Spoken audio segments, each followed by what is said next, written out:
तो बानो मर चुकी है। मैं उसकी मिट्टी खराब नहीं करना चाहती। अरे वो जहाँ है अच्छी जगह है, हम भोग रहे हैं। मैं उसे रुस्वा नहीं करना चाहती। अरे आप खुद क्यों नहीं समझते कि वो घर से क्यों भागी होगी? यही बात तो हमारी समझ में नहीं आ रही है कि वो घर से भागी क्यों थी। इसी हरामी बाप की वजह से इसने ही बानो को ये इंतहाई कदम उठाने पर मजबूर किया था। शादी नहीं करवाता था क्योंकि खुद के इस्तेमाल में ला रहा था।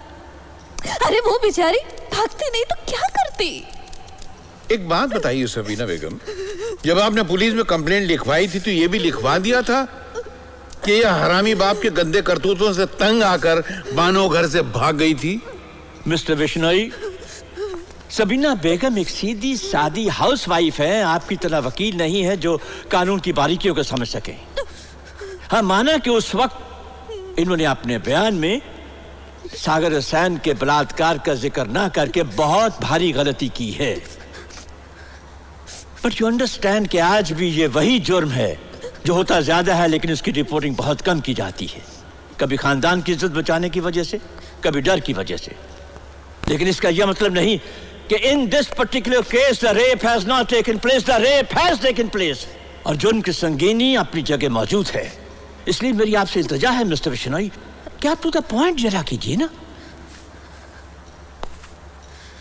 सबीना जी, आपकी लड़कियां बार में डांस करती हैं? बार में डांस करती हो, शर्म नहीं आती तुम्हें? तो क्या हुआ? पैसा मिलता है, इतनी बड़ी हो गई, क्या दिया आप? न पेट पर रोटी, न बदन पर कपड़ा। क्या दिया? क्या दिया? बदन भर कपड़ों के लिए अधनंगी होकर बार में डांस करती हो। अपने बाप की इज्जत की कतई परवाह नहीं तुम्हें। कौन सी इज्जत? किस इज्जत के ढोल पीट रहे हो तुम? अगर ये नाच गाकर 4 पैसे ना कमाए तो ये तीनों नंगी घूमे। पहले इज्जत से जीने का जुगाड़ करो, फिर इज्जत से रहने की नसीहत दो। अभी तक तो इन्होंने कुछ खाया भी नहीं होगा। चल बेटा, खाना खाते चल। आजा, आज मैंने तुम्हारी मनपसंद सेवइयां बनाई है। क्यों वकील साहब, बार डांसर होना बुरी बात है या गैर कानूनी? अरे आप पर भी अगर 2 वक्त का फाका गुजरता तो आप ये सवाल नहीं करते। आप भी अगर पल पल तिल तिल के लिए तरसते तो ये सवाल नहीं करते। सबीना बेगम, आप शायद गलतफहमी का शिकार हैं। अपना बचपन भी तंगदस्ती, मुफलिसी और महरूमियों का शिकार हुआ है। एक खंडर जैसी बिल्डिंग में ग्राउंड फ्लोर पर 150 स्क्वायर फुट के कमरे में माँ बाप और 4 बहन भाइयों के साथ रहते थे हम लोग। वालिद म्युनिसिपल कॉरपोरेशन में एक मामूली से क्लार्क थे, ऊपर की आमदनी में यकीन नहीं रखते थे। इतनी उनको तनख्वाह मिलती थी जिसमें घर चलाना ऐसे था जैसे छोटे से रुमाल से पूरा तन ढांकने की नाकाम कोशिश करना। घर की बिजली अक्सर कटी रहती थी, घर में रोशनी नहीं होती थी। वो तो ऊपर वाले की मेहरबानी थी कि स्ट्रीट लाइट की रोशनी घर में आती थी, उसमें हमने पढ़ाई पूरी की है। और ये भी नहीं किया कि कॉलेज के ज़माने में गली के नुक्कड़ पे किसी मटके के अड्डे पे जाके नौकरियां की और चिट्ठियां फाड़ते रहे और पैसे कमाते रहे। मैडम, इंसान को ऐसा काम करना चाहिए जिसमें अपनी इज्जत और आबरू बरकरार रहे। समाज का हर कमजोर, हर गरीब आपको देखकर सबक ले, मुफलिसी के आगे घुटने न टेक दे, तंग आकर गंदे काम न शुरू कर दे।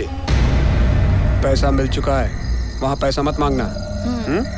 हमारा पुराना ग्राहक है, बहुत बड़ा बिजनेसमैन है, शिकायत का मौका नहीं आना चाहिए। और अगर रात को रुकने के लिए कहे तो रुक जाना, ठीक है?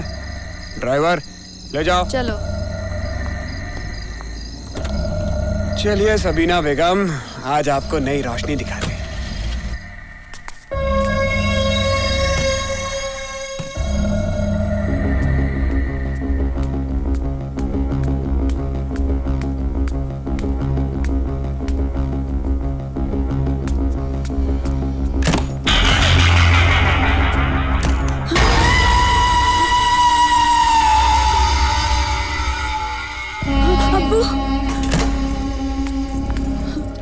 सर पर दुपट्टा डाल और चुपचाप चल मेरे साथ। किसी की तरफ देखना नहीं और किसी से कुछ बोलना नहीं। अरे सुन, तेरा काम हो गया हो तो मेरे पास छोड़ के जा, मेरा काम भी हो जाएगा।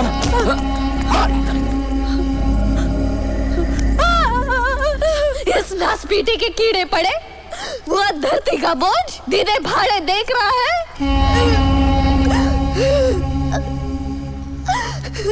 मरता भी तो नहीं है।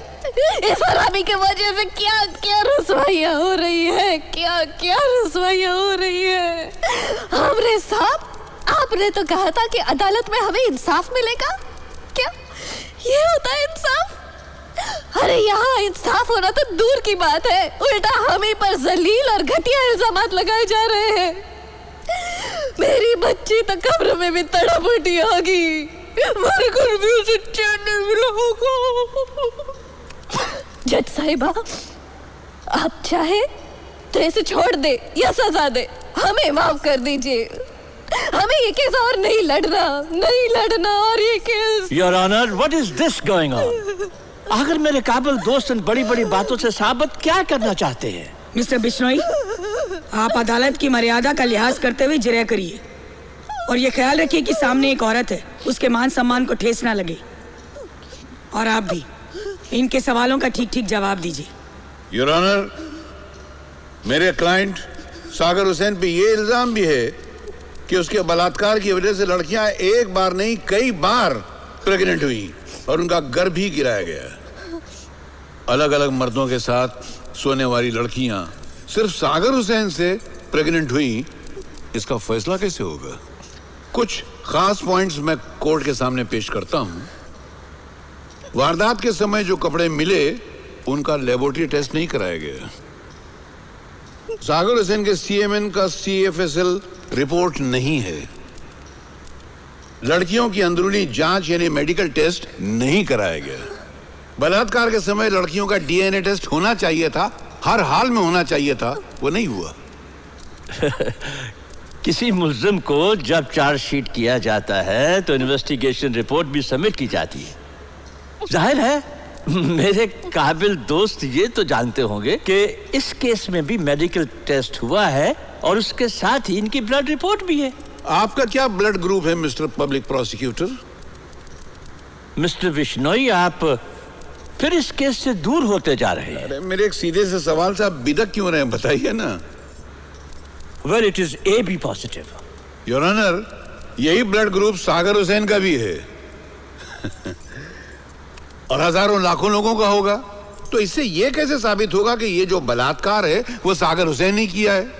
तो मिस्टर वर्मा, इस रिपोर्ट की बुनियाद पर तो हर AB पॉजिटिव वाले पर बलात्कार का चार्ज लगाया जा सकता है। अगर यहां किसी मेल या फीमेल की CFSL रिपोर्ट होती, मेडिकल रिपोर्ट होती, DNA रिपोर्ट होती और उसके सपोर्ट में ब्लड रिपोर्ट होती तो बात बनती। सिर्फ ब्लड रिपोर्ट से इतने बड़े चार्ज को एस्टैब्लिश करना कतई नामुमकिन है। But in this case it is very simple. Chargesheet को एस्टैब्लिश करने के लिए ब्लड रिपोर्ट ही काफी है, क्योंकि विक्टिम्स कोई और नहीं है बल्कि सागर हुसैन की सगी बेटियां हैं। मगर कानून की किताबों में यह कहां लिखा है कि सगे रिश्तेदार अगर इल्जाम लगाएं तो ये सब टेस्ट नहीं कराने चाहिए? इसके अलावा मरहूम बानो को डायरी लिखने की आदत थी। वो डायरी खुद ब खुद एक मजबूत एविडेंस है। उसकी 8 साल की डायरी मुकम्मल है। उस डायरी की CFSL रिपोर्ट है? डायरी के हैंडराइटिंग एक्सपर्ट की रिपोर्ट मौजूद है और उसने बयान दिया है कि वो हैंडराइटिंग मरहूम बानो का ही है। मगर वो रिपोर्ट ये साबित तो नहीं करती ना कि वो डायरी की इंक है, स्याही, वो एक रात में इस्तेमाल हुई थी या 8 साल में इस्तेमाल हुई थी। देखिए, मैं फिर दोहरा रहा हूं कि अगर ये 2 टेस्ट होते तब प्रोसिक्यूशन का केस मजबूत होता। लेकिन अगर आप मेरे एतराजात को संजीदगी से नहीं लेंगे और एक ही राग अलापते रहेंगे कि सगी बेटियों ने इल्जाम लगाया है, तो फिर मैं यही समझूंगा कि इस अदालत से मेरे क्लाइंट को इंसाफ नहीं मिलेगा। कोई बात नहीं, मगर आप यकीन रखिए कि इस अदालत में न सही, इससे ऊंची अदालत में वो साफ बरी हो जाएगा। योर ऑनर, मेरे काबिल दोस्त धमकी दे रहे हैं। Mister Bishnoi, behave yourself. आप अदालत को धमकी दे रहे हैं। I am sorry. Your honour, मैं फिर कहूंगा कि मेरे काबिल दोस्त खामखा अदालत का कीमती वक्त आया कर रहे हैं। यह सवाल खुद अपनी जगह बहुत बड़ा है और हर अदालत इस पर बहुत संजीदगी से गौर करेगी। क्या इस सवाल की अहमियत कम नहीं है कि सगी बेटियां अपने ही बाप पर क्यों ऐसा घिनौना इल्जाम लगाएंगी? मैं उसी तरफ आ रहा हूं मिस्टर वर्मा। ओके, अदालत आपका बयान गौर से सुनेगी। शुक्रिया। 3 में से 2 बेटियां मां के बताए हुए गुमराही के रास्ते पर चल पड़ी थी और बाप को उसका पता भी चल गया था। अब सवाल था तीसरी बेटी रूबीना का, जो सियानी हो गई थी, बाप की लाडली थी, मगर नाबालिग थी। मगर दौलत के लालच में अंधी मां ने दोनों हाथों से दौलत बटोरने के लिए रूबीना की नथ उतरवाई का सौदा एक बार के मोटे सेठ के साथ तय कर लिया था। नथ उतरवाई का मतलब समझते हैं ना आप? जी, आप खुद ही बता दीजिए ना, जो नहीं जानते वो भी जान जाएंगे। गर्म गोश्त यानी फ्लैश के धंधे में उतारने के लिए पहली बात जो सबसे बढ़कर बोली लगाता है या जो सबसे ज्यादा पैसे ऑफर करता है, पहली रात उस लड़की को उस मर्द के साथ सोना पड़ता है। इसको नथ उतरवाई कहते हैं।